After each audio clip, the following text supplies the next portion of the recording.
ഒന്നാംകുറ്റി ജംഗ്ഷനിൽ ബിരിയാണിപ്പൊതി വിറ്റാണ് അജ്മൽ ഉപജീവനത്തിന് വക തേടുന്നത്.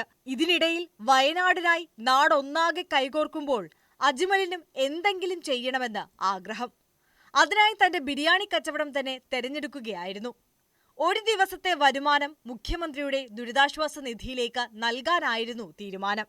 എന്നാൽ ആദ്യ ദിവസം തന്നെ അജ്മലിന്റെ നല്ല മനസ്സറിഞ്ഞെത്തിയ സുഹൃത്തുക്കളും നാട്ടുകാരും അജ്മലിനൊപ്പം ചേർന്നതോടെ 2 ദിവസത്തെ ബിരിയാണിയുടെ വിൽപ്പനയിലൂടെ ലഭിച്ച മുഴുവൻ തുകയും ദുരിതാശ്വാസ നിധിയിലേക്ക് നൽകുവാൻ തീരുമാനിക്കുകയായിരുന്നു.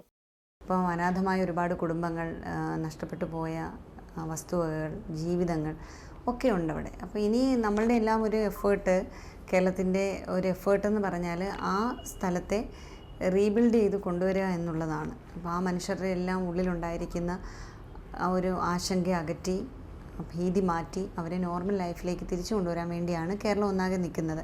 ഇപ്പോൾ ഇവിടെ എന്ന് പറഞ്ഞാൽ പ്രിയപ്പെട്ട അജ്മൽ അദ്ദേഹത്തിൻ്റെ ചെറിയ ഒരു തൊഴിൽ എടുത്ത് ജീവിക്കുന്ന ആളാണ്. ബിരിയാണി വിൽക്കുകയും ചെയ്ത് അദ്ദേഹത്തിൻ്റെ ജീവിതമാർഗ്ഗം നടത്തുന്ന യുവാവാണ്. അപ്പോൾ ഈ ഒരു അവസ്ഥയിൽ 2 ദിവസത്തെ അദ്ദേഹത്തിൻ്റെ അധ്വാനം വയനാട് ദുരന്തത്തിൽപ്പെട്ടവർക്ക് വേണ്ടി നീക്കിവെക്കാനായിട്ട് അജ്മൽ തയ്യാറായി എന്ന് പറയുമ്പം ഇങ്ങനെയൊക്കെയാണ് നമ്മുടെ കേരളം അതിജീവിക്കുന്നത്. മുൻപ് പ്രളയ ദുരിതാശ്വാസ പ്രവർത്തനങ്ങളിലും അജ്മൽ പങ്കാളിയായിരുന്നു. 120 രൂപയാണ് ഒരു ബിരിയാണിക്ക്. എന്നാൽ ഉദ്ദേശലക്ഷ്യം മനസ്സിലാക്കി ബിരിയാണി തുകയും അതിലധികവും തന്നവർ ഉണ്ടെന്ന് അജ്മൽ പറയുന്നു. ചേരാവള്ളി സ്വദേശി അജ്മൽ വിളമ്പിയ ബിരിയാണിക്ക് കരുതലിന്റെ സുഗന്ധം കൂടി ഉയർന്നത് അങ്ങനെയാണ്.